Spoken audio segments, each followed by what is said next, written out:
except me. Yeah. Makes the sound better for everybody. Okay. Well, I'm delighted to be here tonight. Again, I'm Abby Schwartz. I'm the director of the Skirball Museum in Cincinnati. And tonight we're going to talk about the Book of Job in art, from Byzantium to Blake and beyond. So last time I was with you, we sort of looked in depth at the work of one artist. And tonight is very different. It's kind of fasten your seatbelt kind of presentation, because we're going to look at the art of about a topic from ancient times to right up to the minute. So we're not going to spend a lot of time on any one artist, but this is a topic that has become extremely timely. And I think during this very strange and unprecedented time that we're living in with the pandemic, I think that sometimes meaning seems obscured or even unattainable as we try to figure out how to navigate all of this. And looking at art about the Book of Job seems particularly appropriate in that context. I originally wrote this a long time ago for a show that we did about the Book of Job, and with a particular artist whose work you'll see during the presentation. But I revived it and added some more contemporary versions to the story, because it really does resonate in our times, and it's been a very popular talk during these many months. So we're all stuck at home still. We're asking questions about the way the world works. We might even be asking where God is in all of this. And we're all experiencing or knowing people who are experiencing pain, confusion, loneliness, loss of life, loss of jobs. We might consider ourselves to be in a modern Jobian world. After all, Job was a man who lost everything.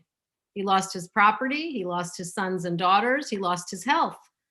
And we're going to look at how visual artists throughout history have grappled with Job, from early Christian images to modern representations. And he's depicted a lot of different ways. And this may be one of the reasons why the story continues to be one that artists pursue.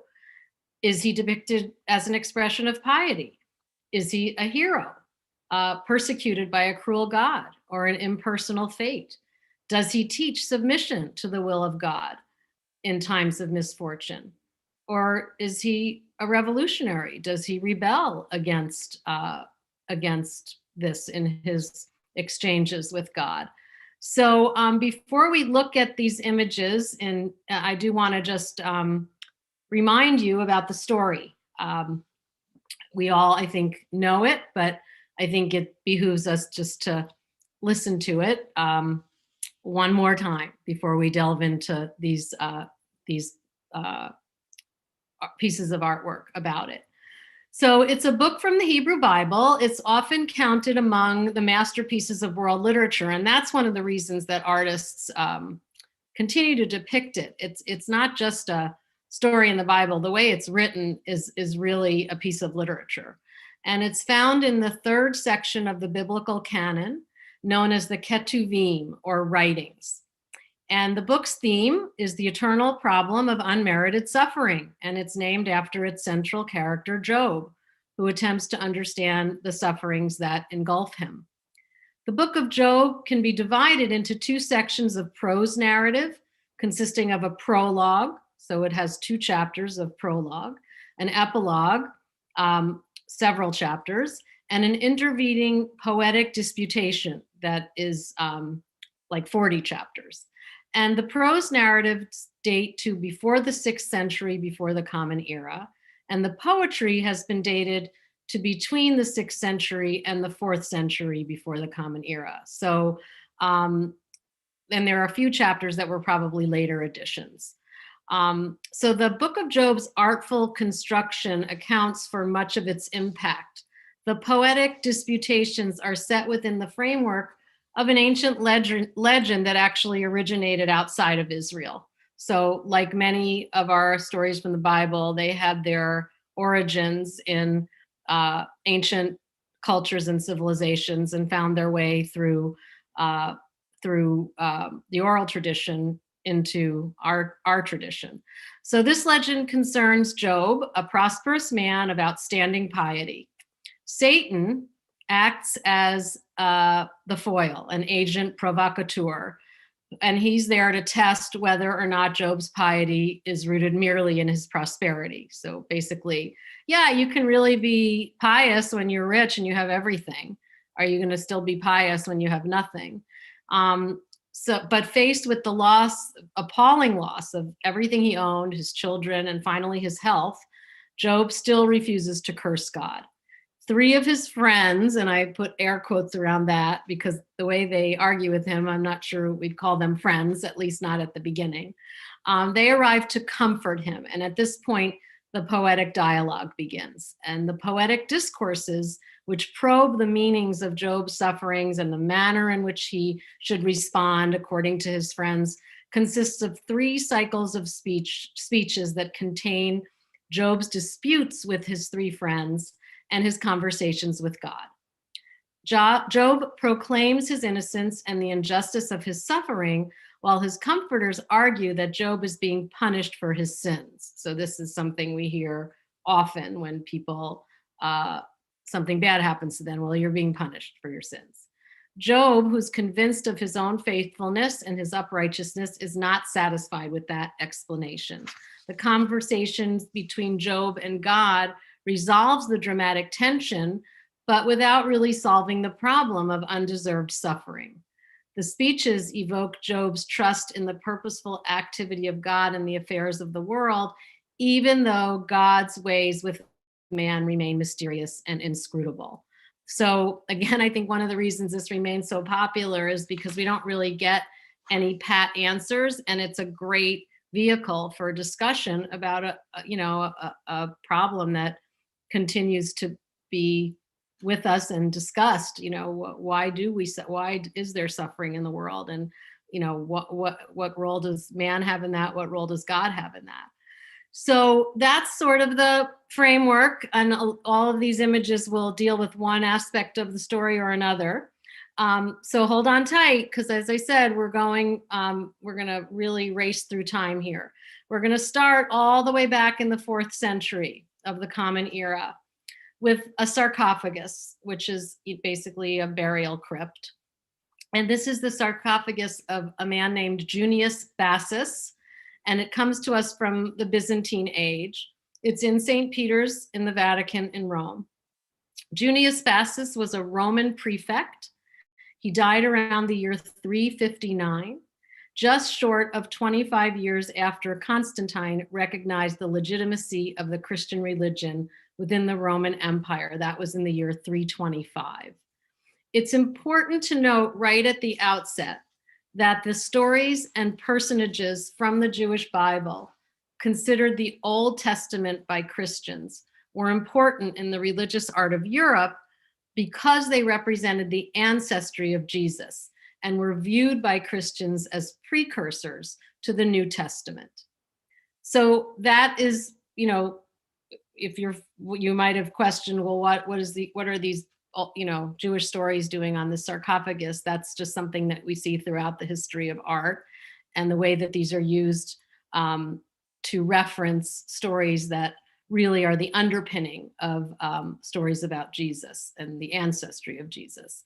So the decoration of this sarcophagus is divided into 2 sets of panels. I think that's obvious. One on top of the other. They're each containing 5 scenes from the Bible. Job, his wife, and the tempter are here on the lower left in the corner, all the way down on the bottom. Above that scene is the scene of the sacrifice of Isaac. So you see the knife is broken off, but Abraham holding the knife, he's got his hand on Isaac's head. And so this is the depiction of the sacrifice of Isaac. And to the right of the Job scene, to our right of the Job scene, is Adam and Eve in the Garden of Eden. Adam and Eve and the serpent, who is wound around this tree in the bottom here. So the arrangement of those three stories is not accidental. Early Christians would have understood both the sacrifice of Isaac and the story of Job as prefiguring self-death and transfiguration. So, of course, the sacrifice of Isaac, even though he wasn't sacrificed, it relates to the sacrifice of Jesus on the cross, and transfiguration, being able to rise above suffering that we know with the book of Job. And of course, Adam and Eve, the temptation, it all started with them. The scene of Job teaches that next to the temptation in the garden, teaches that whereas woman and man yield to the seduction of the serpent, Job, as a true forerunner of Jesus, nobly endures his trial. In this depiction, he sits on an ash heap made of stone, so it doesn't quite look like an ash heap. He's very muscular, and he exudes physical strength and moral courage, even though we know that he has suffered enormously through the many physical ailments that are placed on him. His wife is next to him, and she holds her robe to her nose because of the stench of her husband's disease.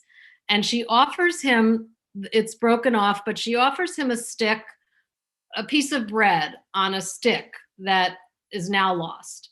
Now, if you've read if maybe tonight before this class, you decided to pick up your Bible and read the book of Job real quick before we met, if you read that book, you would not remember his wife, holding her nose, her robe over her nose, or offering him bread, because it does not happen in the book of Job.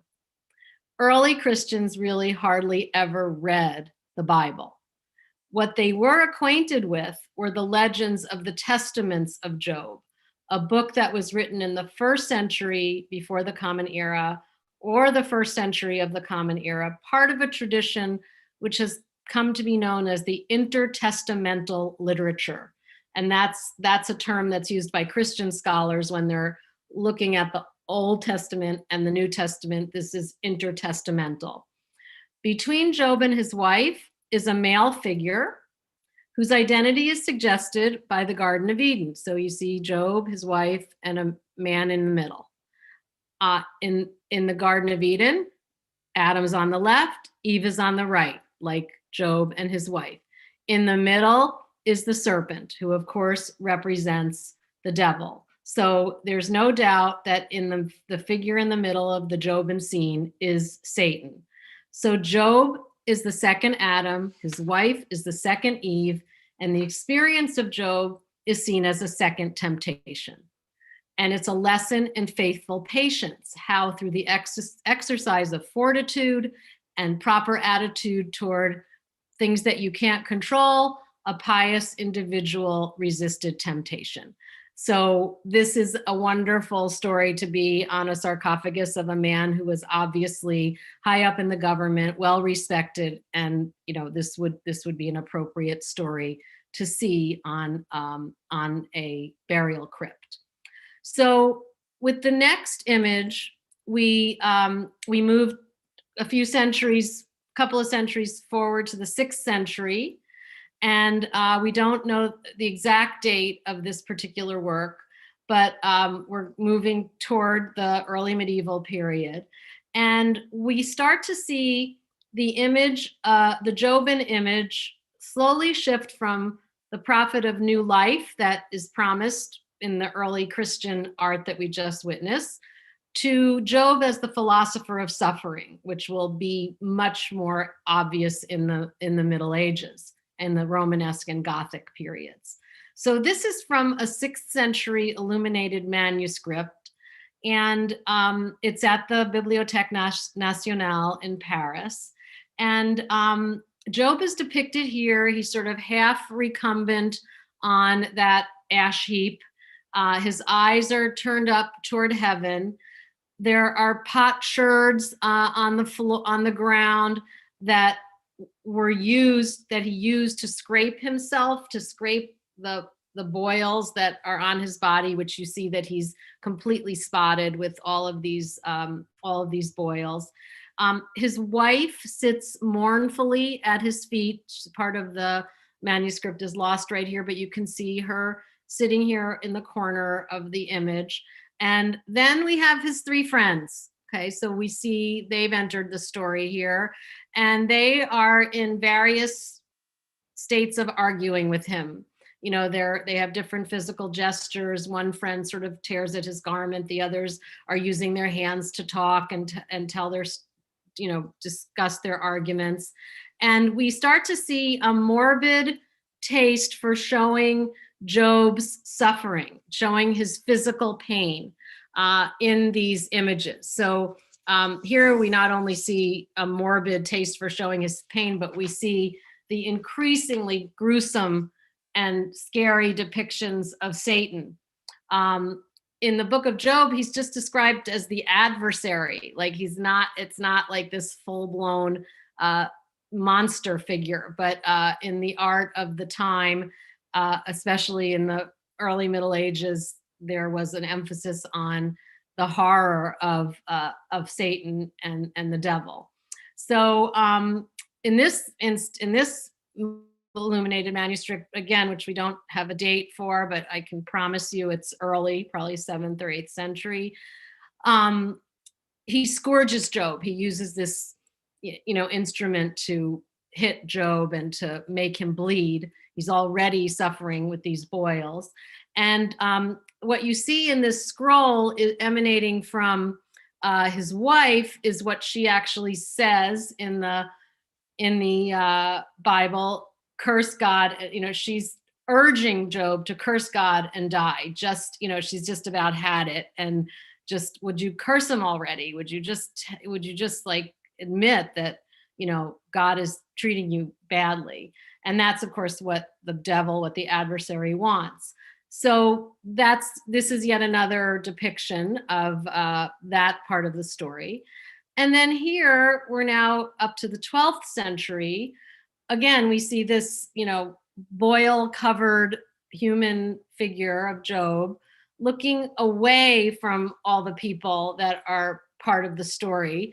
His wife, the three friends, they're still gesturing. They're still, trying to convince him to, admit that he's sinned. And, he's just about had it. He's on the ash heap. He's alienated from his friends. He's in spiritual pain. And God has become his enemy, essentially. And there is this shift in approach from when we looked at that sarcophagus, which kind of focused on the uplifting part of the story that, Job prevailed and he was indeed righteous, to the notion that everything is fire and brimstone, that, there's a focus on hell, damnation, a vengeful God. So this affects not only the visual arts like manuscript illumination and sculpture, but it also affects the way even the churches are built. They're very heavy, they're very low, they're very dark, they don't have a lot of windows, and they focus on, sort of closing you in and thinking about everything negative. And we'll see a change in that as we move more toward the Renaissance and a more humanistic approach, where the churches start to have pointed arches and be higher and have a lot of light and more heaven focus. So all of this is related and, worthy of a talk in and of itself, but these are the vehicles that sort of move the way this art is depicted, or this topic is depicted. So there are a couple of instances. So far, we haven't looked at anything that was made by anybody Jewish or for anybody Jewish. But I do have two manuscript pages that do show us some of the relatively few examples of medieval and Renaissance Jewish manuscript illumination. And of course, the reason that not much remains is that a lot of them came out of countries from which the Jews were expelled, and everything that they made went with them. It was thrown away, destroyed. So so we don't have a lot remaining, and what does remain is very precious. So what you're looking at here is a page from a Sefer Emet from the 15th century in Italy, which is in the Israel Museum, and it depicts Job sitting against the wall of his home. There's a little bit of an ash heap under him, and his three friends. But what's really interesting about this, and the next one that I'm going to show you, is the background, which is clearly an Italian palace, not ancient Israel. So, ancient land that became Israel. So what artists did and what their patrons wanted was, when they made them these beautiful books, was to put it into their context, to make it their own, so that the story becomes very personal to them if it's set in an Italian landscape. And we'll see that with French manuscripts and manuscripts of all types. So putting the story in a familiar setting helps make the story real to its audience. So another example is from the Rothschild Miscellany, and I'm skipping, these are both from the 15th century, both in the Israel Museum. And here we see Job at a different point in the story. So remember, we went from, sort of Job elevated to, this concept of rising above the suffering and, truly being pious in the sarcophagus. Then we saw him suffering and this sort of sense of eternal damnation and, misery. And then in the Renaissance, we see a much more humanist approach. So what do we see here? Job is depicted as a wealthy Renaissance man surrounded by his 7 sons and daughters. So this is the end of the story. So after he and God have this conversation, even though nothing's really resolved, God does return all of his fortune to him. And so the Renaissance patron of the arts who commissioned this manuscript chose to stress not the trials of Job, but the fruits of his perseverance in faith. So that shift reflects the advent of humanism in Renaissance Italy. And of course, the setting is a Renaissance villa. I mean, again, we're looking at something that you would see if you went to Italy in the middle of the Renaissance, you'd see a building just like this. So again, it's placed in the context of where the people who commissioned it lived, so that they could identify more closely with it. So these, of course, these kinds of works of art were available only to those in monasteries and castles, people of means and education, the privileged, who could read the text as well as interpret the magnificent illuminations. Common people who were illiterate would see interpretations of Job as the philosopher of suffering in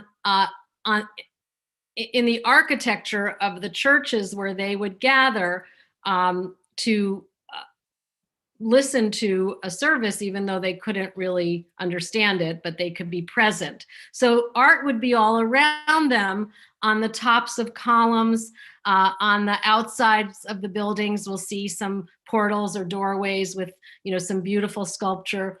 So this is one side of a capital from a cloister that was formerly in the Cathedral of Pamplona, which is now preserved at a museum in Spain.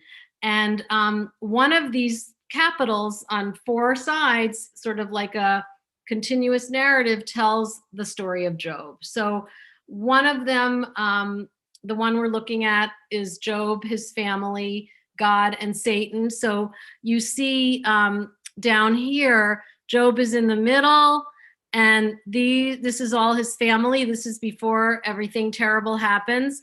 And you see God, and you see his finger, and he's pointing, if you follow that finger, right to Satan.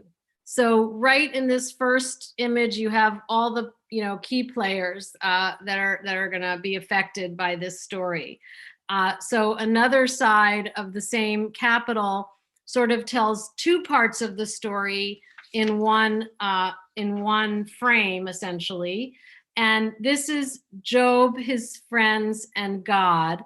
And you see that here we see the friends all gesticulating. His wife is here, the three friends. There's a fourth figure, not really sure who that is. I've been trying to work that out, but I haven't come to a conclusion. So here he is again with all the boils, and they're just, trying to tell him how to approach this. And then it continues. It's, of course, Job again over here. He's seated exactly the same way. And now he's having that conversation with God, and the angel is here looking over the story from that angle. So this is how more common people would see this story and be affected by it and think about it, and perhaps in the context of the stories, the ancestry of Jesus. So it might have been above their heads. They might not really have really been able to understand it, but it was sure pretty cool stuff to look at while you're standing there in the middle of the nave of a church. So the medieval period continues, and we move toward the Gothic age, and we're looking now at the portal, the Gothic portal from the 13th century of the north transept of Chartres Cathedral. So this is in France. And I just wanted to show you the view of the whole doorway, and then we'll zero in on the image of the story of Job that's up here in the top section. So we see Job again as the philosopher of suffering. We see now in the Gothic period, which is moving us toward the Renaissance, I've skipped around just a little bit, more of an emphasis on Job's holiness, on his on the mercy of God. That ultimately God did return all of Job's belongings, and he had more children, and he was viewed by this time and in this place as having as being religious and faithful, and so Job's wife is here, not holding her nose, robe to her nose. She's not arguing with Job. She's sitting here at his feet, and there's sort of this tender attachment, like his foot is actually touching her leg. It's sort of this human interaction between the husband and wife. The three friends are here, but they are not really arguing. They almost seem like they're in awe, like they're penitent themselves, maybe sorry that they were so hard on Job. And God and two angels are here. One angel has lost its head, and then right here is again this horrible Satan figure. But it takes you a while to find him. He's not, he's there, and he's got a really big, ugly head, but the rest of the scene, sort of the holiness of the scene, you kind of lose track of him. And it's really about Job's piety and his suffering. So it doesn't detract from the power of the solidarity that unites the human and divine participants, God and the angels, and Job, his wife, and the three friends. And so the message here is really one of eventual healing, and therefore the hope of Job, that he will prevail. So this dates to the year, and this has an interesting sort of political propaganda angle, which is not unusual for church architecture. So this tympanum, and that's the word for this section of the portal, this area right here, the tympanum. It dates to the years 1207 to 1208. These cathedrals took centuries to build. So sections of it are from the 13th century, sections are from the 14th century, sections are the 15th century. So this is from the years 1207 to 1208. And Pierre de Roissy was the chancellor of the cathedral. And he had written a commentary on the book of Job in which he interpreted the biblical hero not only as the forerunner of the suffering of Christ, but also a symbol of the suffering church, fighting for its life against the onslaught of Christian heretics. Ironically, the Job of the Hebrew Bible, who had been accused of heresy by his friends, had come to personify the institutional church at the hands of the heretics, who were now identified with Job's friends. So, you know, the stories being used as political propaganda. I'm sure that Pierre de Roissy had a lot of power over what stories were depicted, and this would not have been lost on people in the know who would have been coming to this cathedral in the 13th century. So moving now to some later 15th century images of Job, painted images, again, away from sculpture. We are looking at this exquisite page from what is called a Book of Hours. So something that emerged in the Renaissance, well, in the medieval period, were books of hours, which were devotional books, Christian devotional books that were very small. They were portable. You could carry them around with you. And they contained prayers and psalms. And they were really sort of an abbreviated version of the liturgy that was recited in monasteries. So for people who were particularly devout, being able to connect with the monastic life in your castle where you lived and say these prayers and have these beautiful books with beautiful illustrations of the stories of the Bible was a very special thing to have. So this particular one is by an artist named Jean Fouquet, and it shows Job on the heap of refuse and his three comforters. And it's from the hours of Etienne Chevalier, and it's in a museum in Chantilly, France. And again, just like I mentioned in the Italian, the Rothschild Miscellany and the other Italian manuscript that I showed you, here we see the architectural beauty of an actual Tower of Vincennes, which still stands outside of Paris. Like if you took this picture with you and went, I don't know which direction from Paris, you would be able to find this building standing still today. So again, this local setting of the story makes it real for the patron of this particular Book of Hours. And the reason I chose this particular image is because it has a really interesting feature that emerges at this time. First of all, we see the three friends. They're in beautiful clothing. One wears royal blue, which is the color of the monarchy. One wears gold and white, which is the color of the church. And one wears red, which is the color of the judiciary. So again, these are all things that would help us understand this particular patron and his connection to the monarchy and the church and the judiciary. But look at the far right edge, our far right edge of the scene.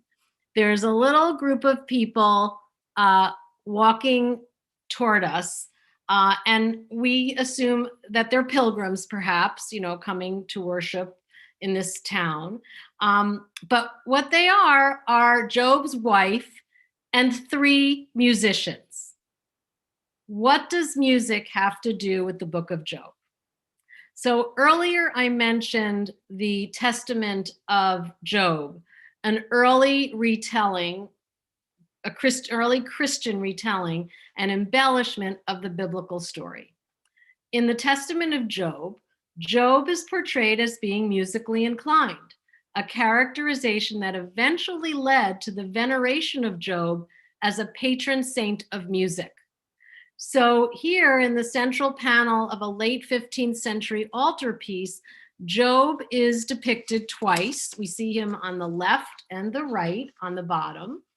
On the left, he's being tortured by a female devil that is of loathsome appearance. Like we could spend the whole hour talking about how that devil is depicted. On the right, a trumpet player to whom Job pays his due kneels reverently at Job's side. Two other players continue to serenade Job. And even back here, we see them again. And I'm assuming this is Job's wife. So there's a whole, the whole story is told throughout the entire central panel of this altarpiece. But I just thought, I really wanted to focus on the musicians because it seems to come out of nowhere, but it's an interesting way that the Testaments of Job retold the story, making him musically inclined. And we'll see that we'll return to that theme in some later artistic versions of the story. So we come and we see it here as well in a work by the German artist Albrecht Dürer. This is the Jabach altarpiece, and it's an altarpiece usually is in 3 parts, and the 2 sides close over the middle. So what you're looking at here are the outer panels of an altarpiece, and you can tell that they're intended to be related to each other because the dress of Job's wife, who is pouring water on his head, which is not in the biblical story, pouring water on his boils, totally, again, part of the intertestamental literature. And her dress flows over into this side where we just see these 2 minstrels who are soothing him with music. And one of them is actually a self-portrait of the artist. So this is Albrecht Dürer right here. So, it continues. It's not just a, one-time thing where we see these musical interpretations. And in this interpretation, I think what we're seeing is the ancient notion of the therapeutic values of water and music for someone who is suffering. So we might think about that while we're all suffering through the pandemic.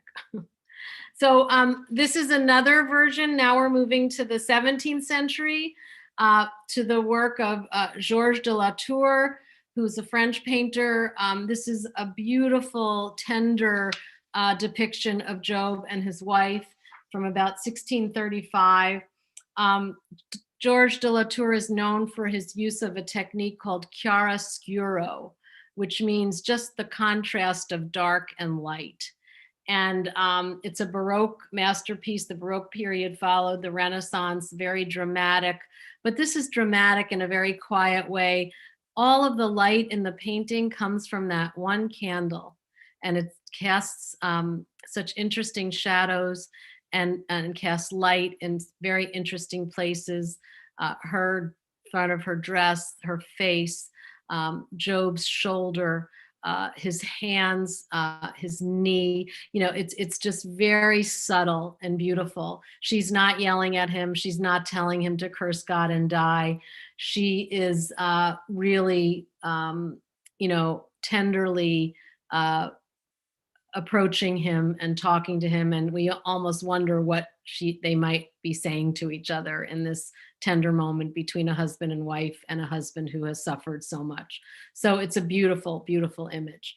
Now we're going to race along to the 19th century and look at the work of William Blake. Perhaps the best known representations of Job in the visual arts are from a series of 22 engraved prints by William Blake that were published in 1825. And Blake was an English painter. He was a poet. He was a printmaker.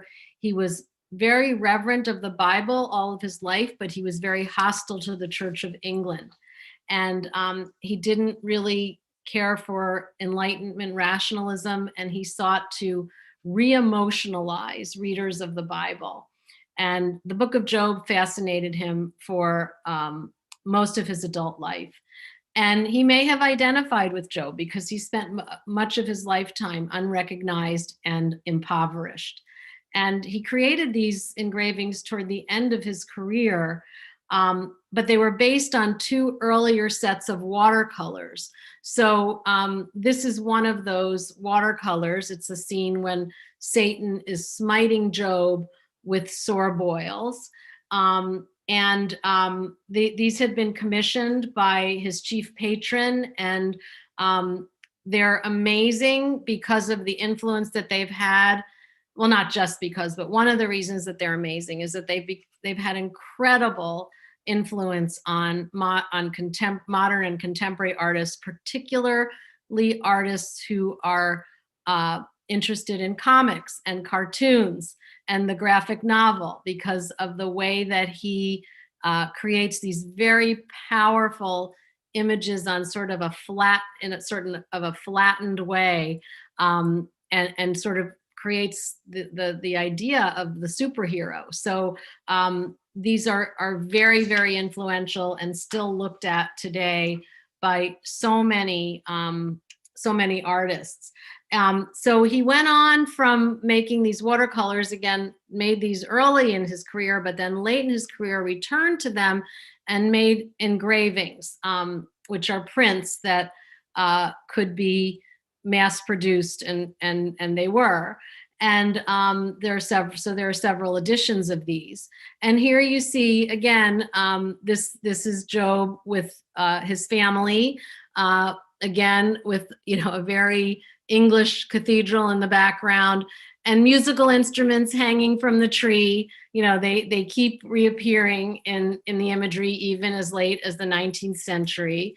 And then in this image is where, if you aren't convinced that this would have an impact on people who made graphic novels and comic books, then I don't know how I could convince you, because this is, exactly the kind of imagery that we identify with superhero comics. And so these were very much sought after and appreciated, and continue to be appreciated by artists today. And they also had a great influence on an artist whose work we have in our collection, who is a living artist. Her name is Linda Nezvisky. And we had a show of her prints about the Book of Job at the Skirball. I think it was in 2014 or 2015. At 2015, it was called The Book of Job in Our Time. And while hers is a very modern interpretation, she was looking at this image, this watercolor, where you see all of the family members together, and you see the book's open on Job's and his wife's lap, and one child in front of all of them, and all of the rest of the family surrounding them.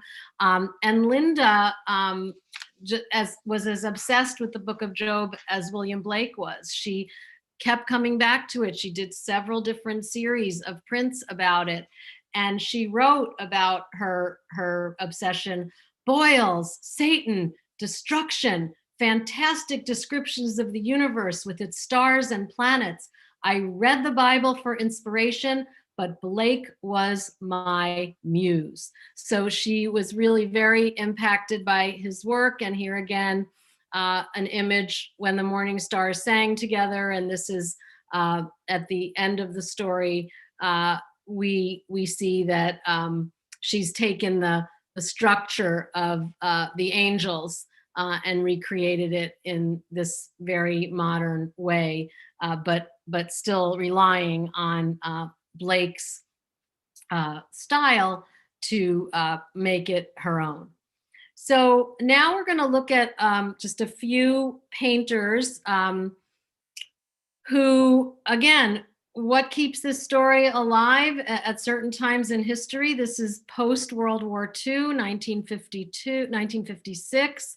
This is a painter and printmaker named Abraham Ratner, who was born in Poughkeepsie, New York. And he turned to the stories of the Bible and his Jewish heritage to help him make sense of a chaotic world. His father had fled Tsarist Russia. Ratner himself encountered anti-Semitic bullying while he was growing up. And he turned to these themes when he suddenly lost his wife and had a spiritual crisis over her death. So he created a portfolio of prints, and he was a visiting professor at the University of Illinois at the time. So these are at the University of Illinois. And we find an image of Job here, really the universal image of suffering. We see this, it's almost like stained glass. We see this man with his arms lifted up to the sky. We're going to see it again a couple of more times in other artists' work. His mouth open, looking towards the heavens. And we could suggest that he's seeking answers from God. And Ratner himself did say that, when he wrote to his friends, he talked about asking God for guidance, for direction, and trying to be able to perceive and feel something of that which becomes beauty. So he had his own personal spiritual crisis and turned to the story of Job for inspiration.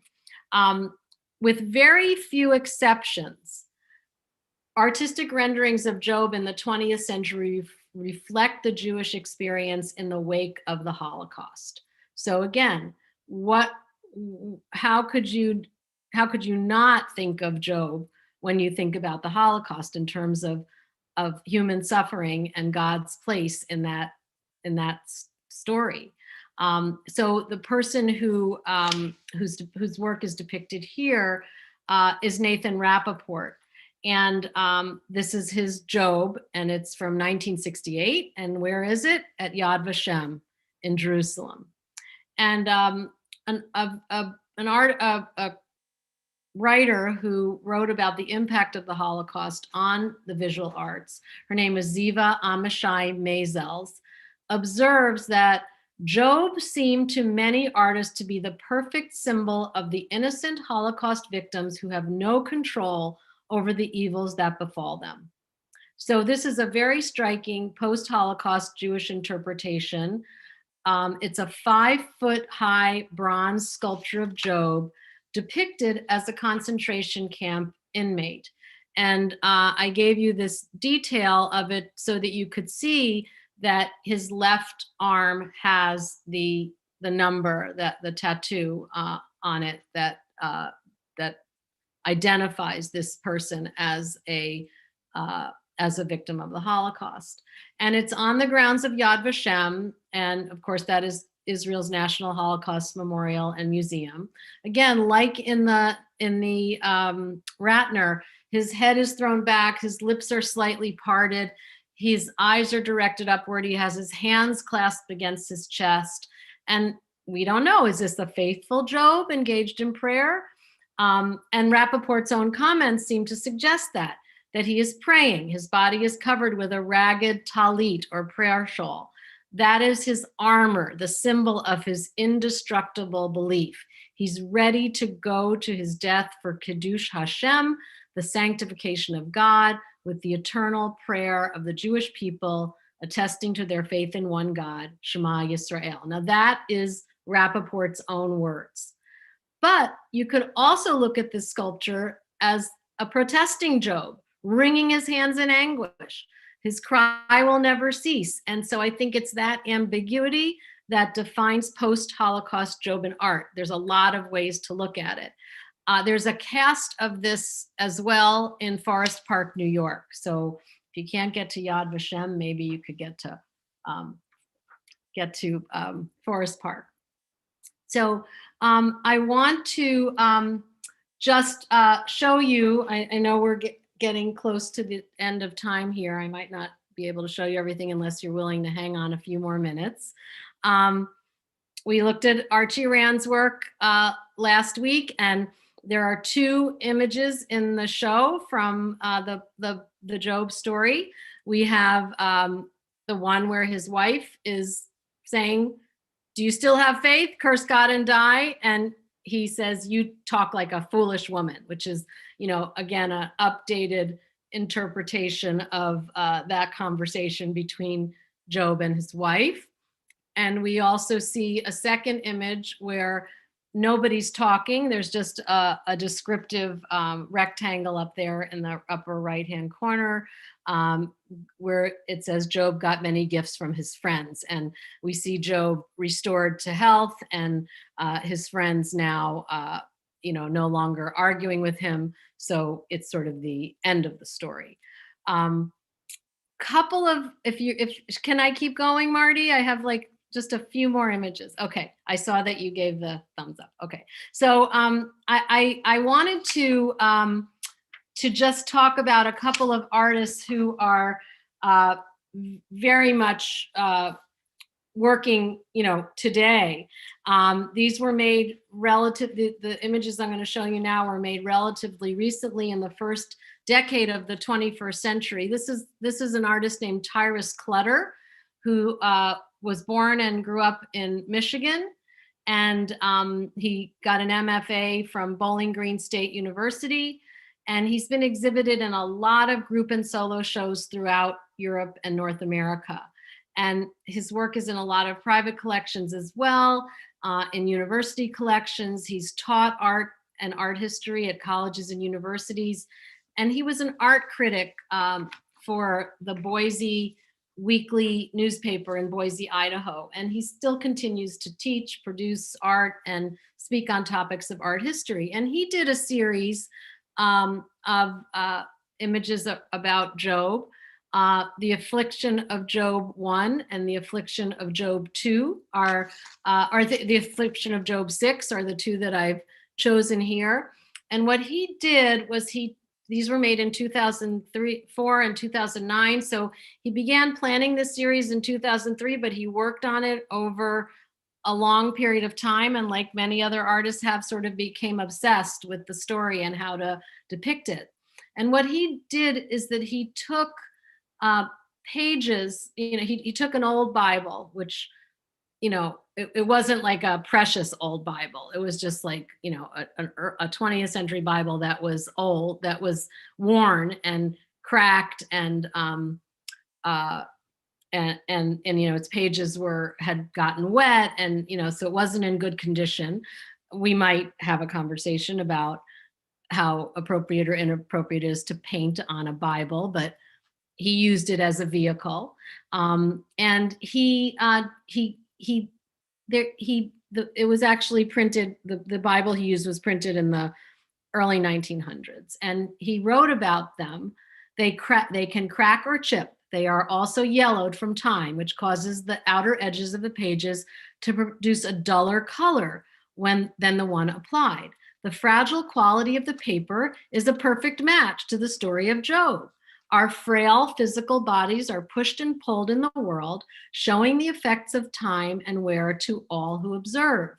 So he creates this series, and we don't see Job as an old man or a man who has any physical, marks on his body. He's a young man, and what which is interesting, but Cyrus Clutter is a young man, so maybe he was sort of seeing this in some personal way. But he blends the figure with the words of the story, and he's pushed and pulled, and he feels that this is really a story of hope, that the very words of God are woven through his being by superimposing the images over the words of the story. And this is the hope of the story of Job, that no matter how abandoned and dejected we feel, we are never really alone. So those are the artist's own words about his interpretation of the story.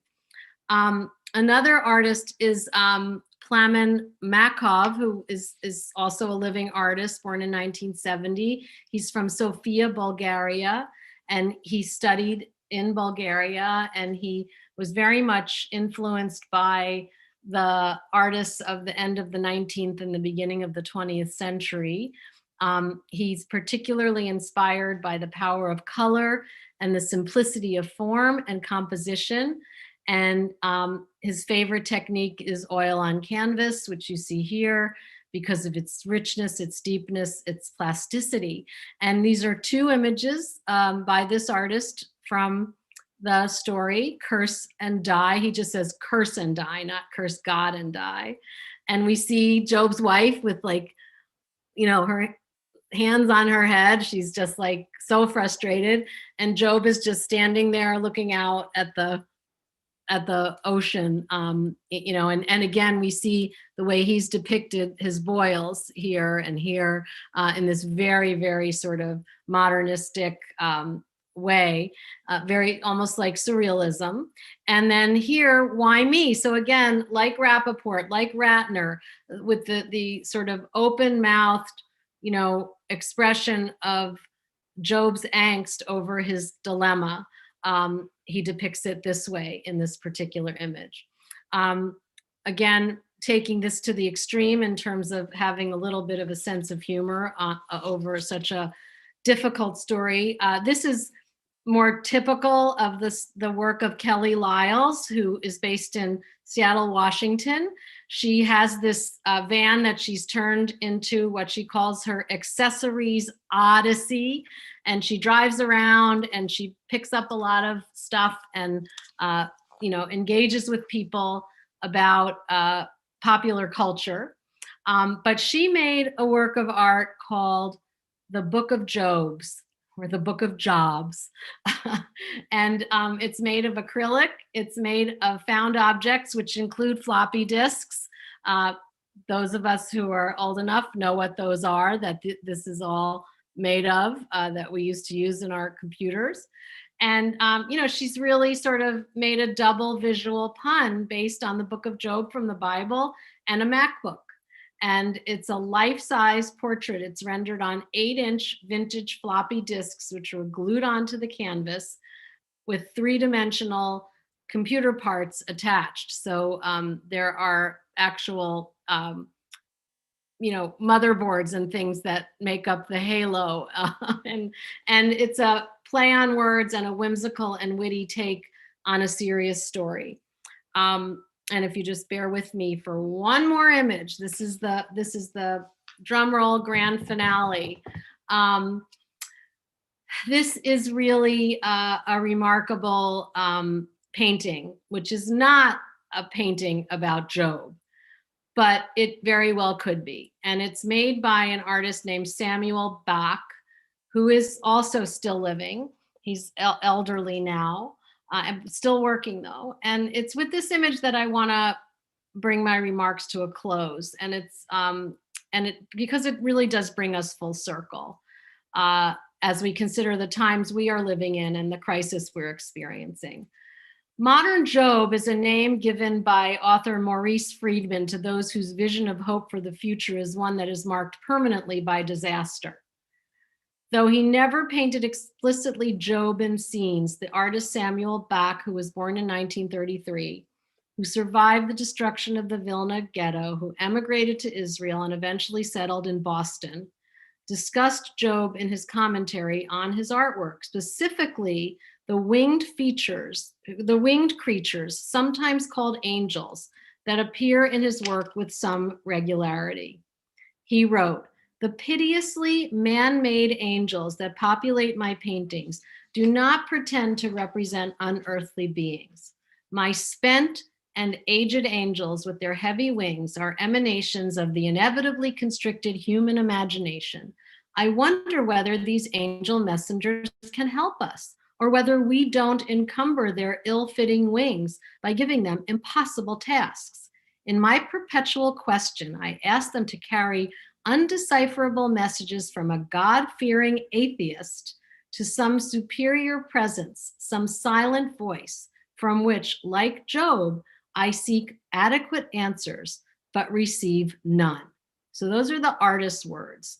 So he painted this Sounds of Silence in 1995. And what we're looking at is a musical quartet calmly playing their instruments in apparent harmony. Yet something is off. They're not in a concert hall. They're playing amid the ruins and rubble of war. They play surrounded by the remnants of a disintegrated world, a crumbling brick wall, rusted cylinders, crumbling foundations, junk strewn everywhere, with that menacing stack in the looming in the background, a post-Holocaust icon of death and destruction. The angels themselves are amalgamations of discarded junk. One figure's wooden arm is secured to his body by a bolt. We see that right here. Another wears a fragment of death camp garb. We see the striped pajamas of the death camps. Two of the magicians are blindfolded. One wears a mask. Well, that it is the same one. So here we are wearing masks again.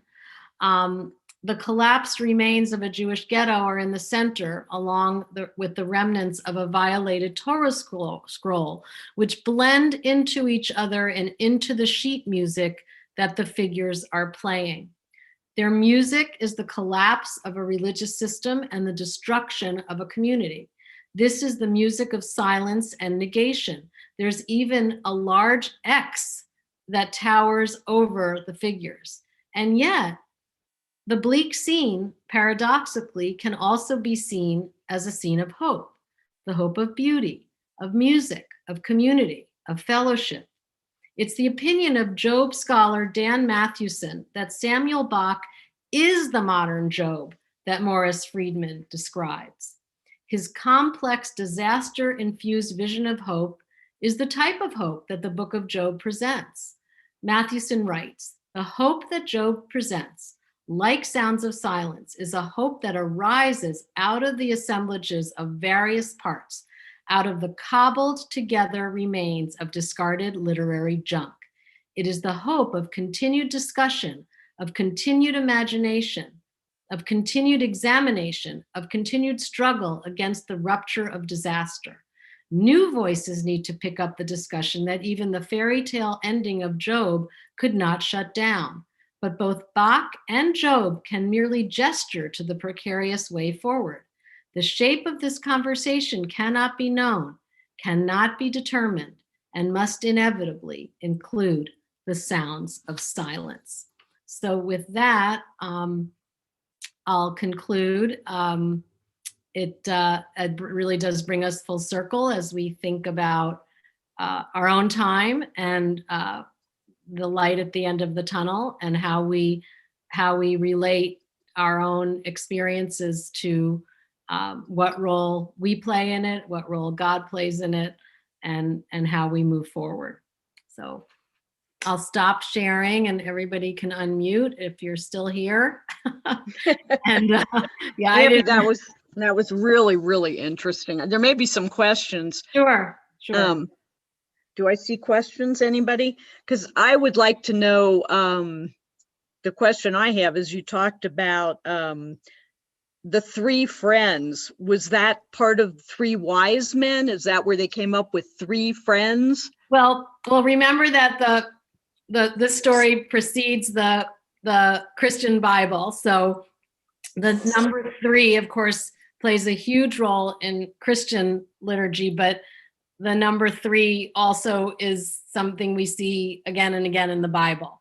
So in the Jewish Bible. So it could be that the three wise men were a later iteration from the three friends, but I don't know if that connection really exists or not.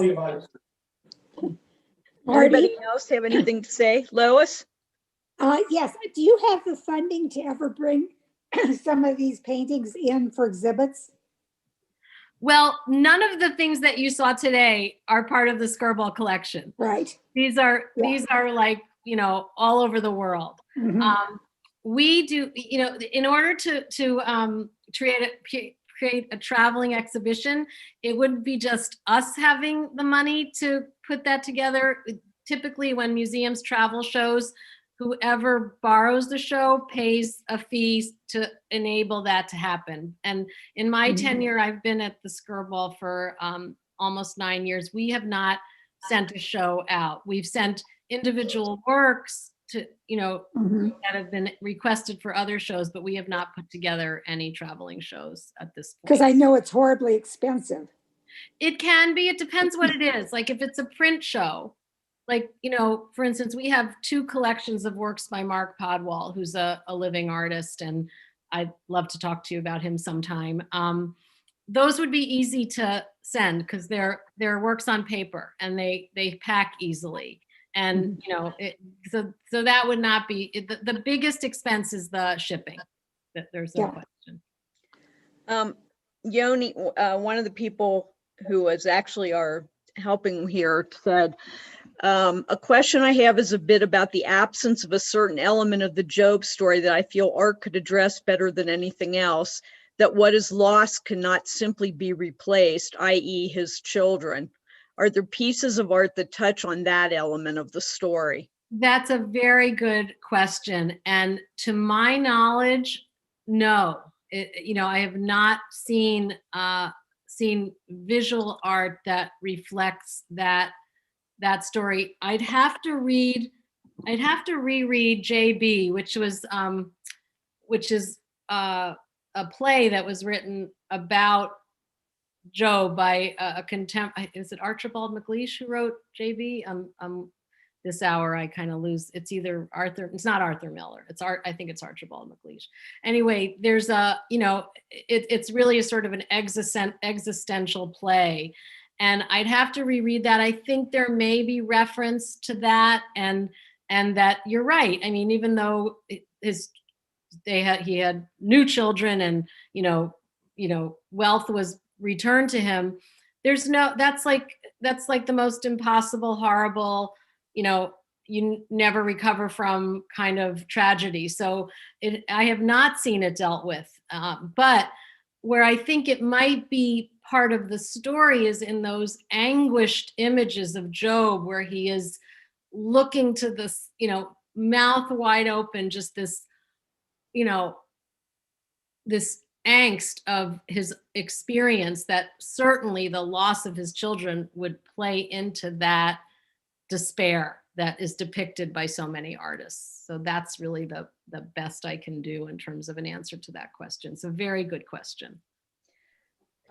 Anybody else have anything they would like to ask or say before we thank Abby and let her get on with her evening, which is 2 hours later than ours. So I want to thank you for doing. I'm all jazzed now. I can't, there's no way I can go to bed. So I thank you for doing 2 weeks in a row too for us, which was great. Absolutely, my pleasure. That was really great, and it was so interesting. You rarely get a look at like that. Well, as I said, you needed to fasten your seatbelt because we covered a lot of ground, and you did, but it was any one of these we could have spent a whole hour on. So my pleasure. I'm sure. Well, thank you so much, and I hope we'll see everybody back in 2 weeks, I guess, on Wednesday for our next program, which I think is the genetic ethicist. Genetic diseases. Oh. So that should be interesting. Abby, you're free to tune in. So thank you, everyone. And nice to be with you all again. Thank you so much for the opportunity. Thanks so much. Good night, everybody.